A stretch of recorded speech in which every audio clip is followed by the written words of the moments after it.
அன்பார்ந்த சோதரர்களே, divine shalom ஊழியங்கள் மூலம் உங்களுக்கு தேவை ஆசீர்வாதத்தையும் வாழ்த்துதல்களையும் நாங்கள் உங்களுக்கு தெரிவிக்கின்றோம். நீங்கள் சுகமாக இருக்கின்றீர்களா அன்பு சோதரர்களே? உங்களுக்காக நாங்கள் தினமும் ஜெபிக்கின்றோம். உங்களது ஜெப தேவைகளுக்கும் ஆலோசனைகளுக்கும் நீங்கள் எங்களுடன் தொடர்பு கொள்ள முடியும். எங்களது வாட்ஸ்அப்பில் தொடர்பு கொள்ளும் பொழுது உங்களுக்காக ஜெபிக்க ஆலோசனைகளை தர நாங்கள் வாஞ்சையுடன் காத்திருக்கின்றோம். அன்பானவர்களே, ஆம், ஒரு விசை ஜெபம் செய்வோம்.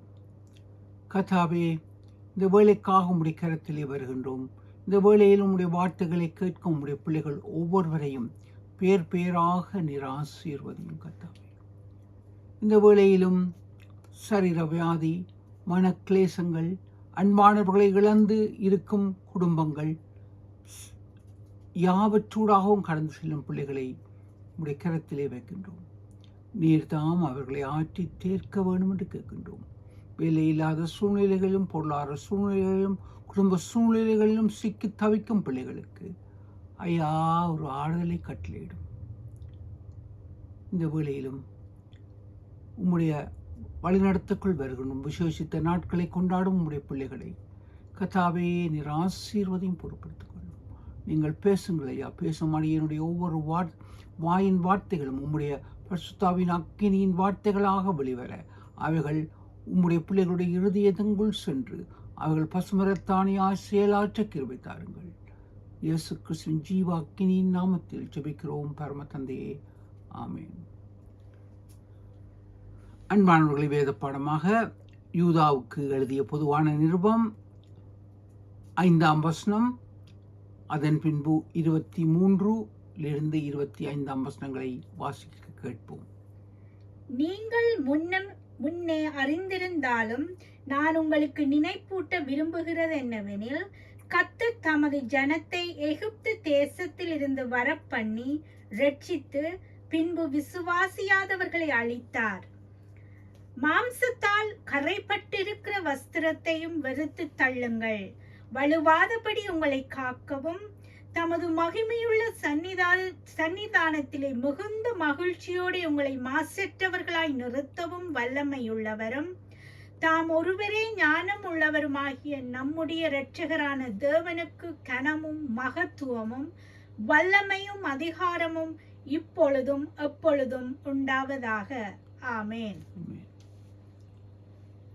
அன்பார்ந்த சோதரர்களே, உங்களிடத்தில் எதை குறித்து பகிர்ந்து கொள்ள வேண்டும் என்று வாஞ்சித்த பொழுது இந்த வார்த்தைகளை தேவன் எனக்கு மிகவும் பாரமான இருதயத்தை தந்து இந்த வார்த்தைகளை பகிரும்படி கூறினார்.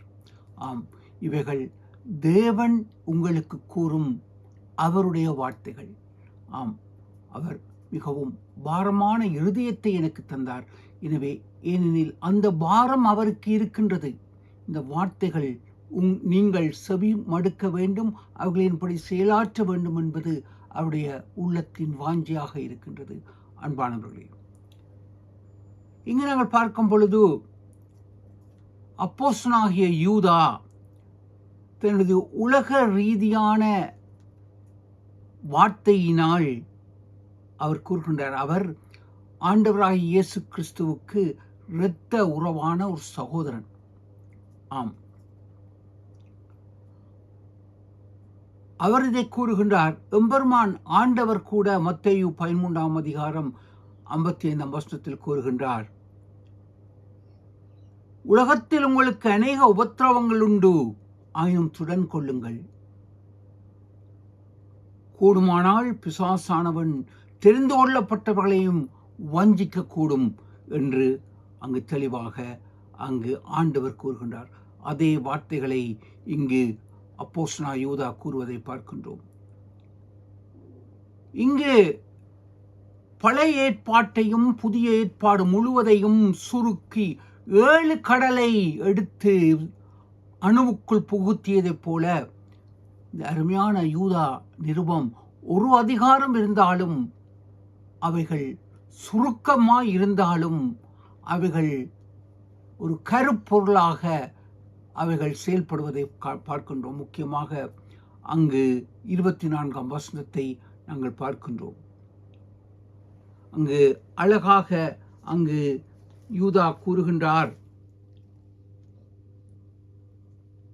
வலுவாதபடி உங்களை காக்கவும் தமது மகிமையுள்ள சன்னிதானத்திலே மிகுந்த மகிழ்ச்சியோடு உங்களை மாசற்றவர்களாய் நிறுத்தவும் வல்லமை உள்ளவர். வலுவாதபடி உங்களை காக்கவும், ஆம், மகிமையுடன் மகிழ்ச்சியுடன் இருப்பதற்கு. அன்பானவர்களே, நாங்கள் சற்று விழிப்புடன் ஜாக்கிரதையுடன் இருக்க வேண்டும் என்பதை இங்கு தெளிவாக கூறப்படுகின்றது. இதைத்தான் ஆண்டவர் மீண்டும் 24 மத்தேயு 24 அதிகாரம் 24 25 வசனத்தில் கூறுகின்றார். கூடுமானால் பிசாசானவன் தெரிந்து கொள்ளப்பட்டவர்களையும் வஞ்சிக்க கூடுமானால் வஞ்சிப்பான். அவன் அநேக உபத்திரவங்களையும் சோதனைகளையும் வஞ்சனையாக எமக்கு அவன் தருவான். எம்மை ஆண்டவரின் இயேசுவின் உறவில் இருந்து பிரிப்பதற்காக அவன் செயல்பட்டு கொண்டிருக்கின்றான். இங்கு பார்க்கின்றோம், இங்கு 5ஆம் வசனம் முதல் அழகாக கூறப்படுகின்றது.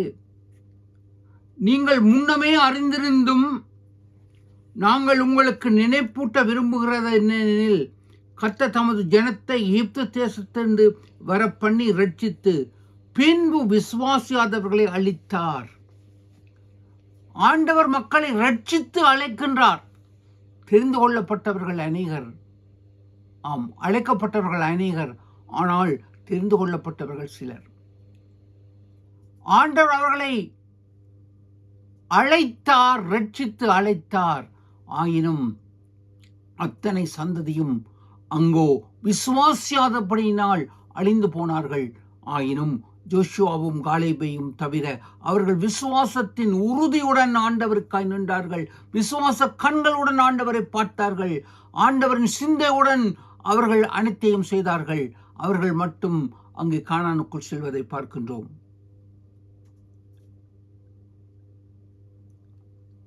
அன்பானவர்களே, இதைத்தான் அப்போஸ்தலனாகிய பவுல் அங்கு கொலோசியருக்கு நிருபம் 2ஆம் அதிகாரம் 8ஆம் வசனத்தில் கூறுகின்றார்.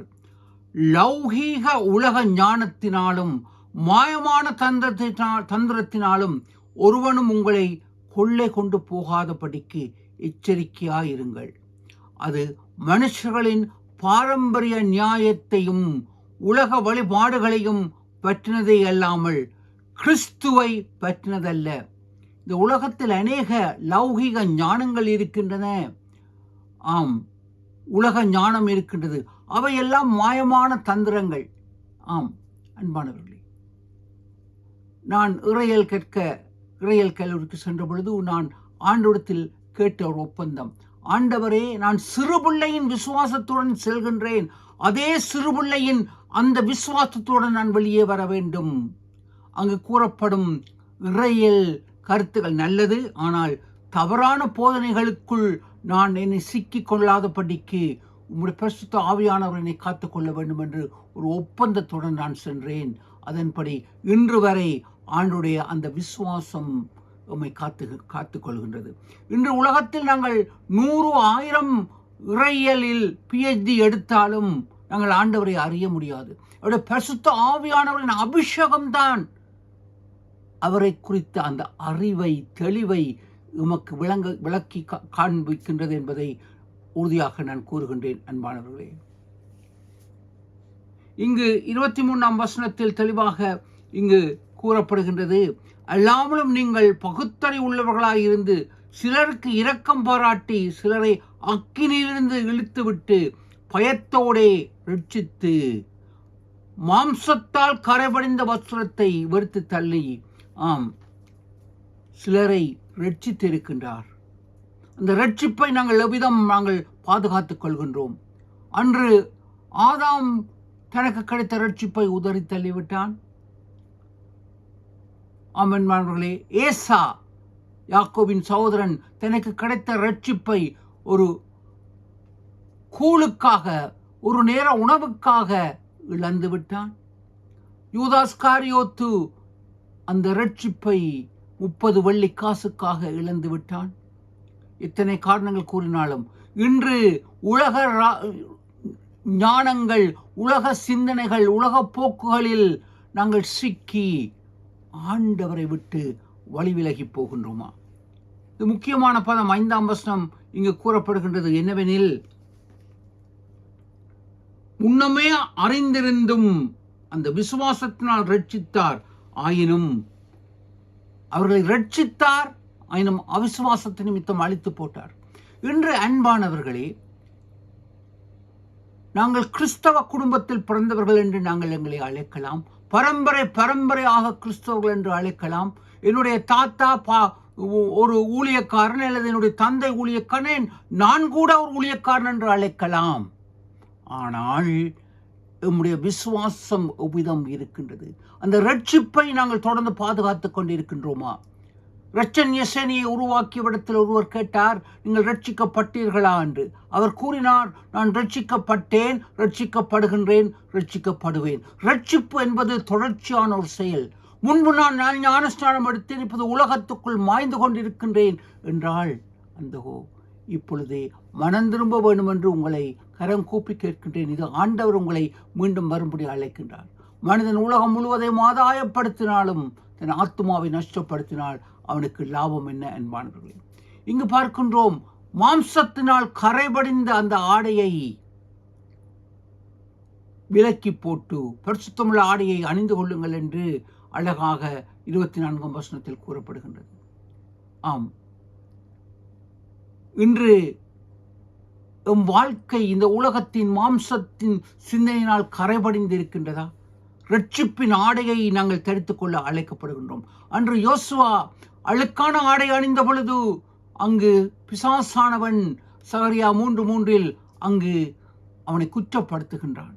ஆயினும் தேவதூதன் அவனுக்கு புதிய ஆடையை, அங்கு ரட்சிப்பின் ஆடையை, சுத்தமான ஆடையை கொடுக்கின்றார்.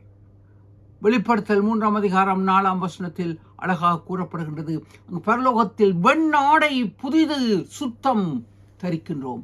இன்று எவ்விதமான ஆடை நாங்கள் அணிகின்றோம்? ஆயினும் வெண் வஸ்திரம் தரித்து நின்றால் என்ன? மனதில் சாந்தி இல்லையே, உடலில் சாயல் இல்லையே, நீ இயேசுவை போல் மாறவில்லையே. வெளி ஆடையில் அல்ல, எம் உள்ளத்தில் வெண்ணாடை இருக்கின்றதா? வெளி வேஷ கிறிஸ்தவர்கள் வெண்ணாடை அல்ல, எம் உள்ளம் தூய்மையாக இருக்கின்றதா? சிந்திக்க அழைக்கப்படுகின்றோம். தேவன் உங்களை பரிபூர்ணமாக ஆசீர்வதிப்பார். இப்பொழுது ரட்சிப்பின் நேரம். உங்களை ஆண்டவரிடத்தில் ஒப்புக் கொடுங்கள். நன்றி.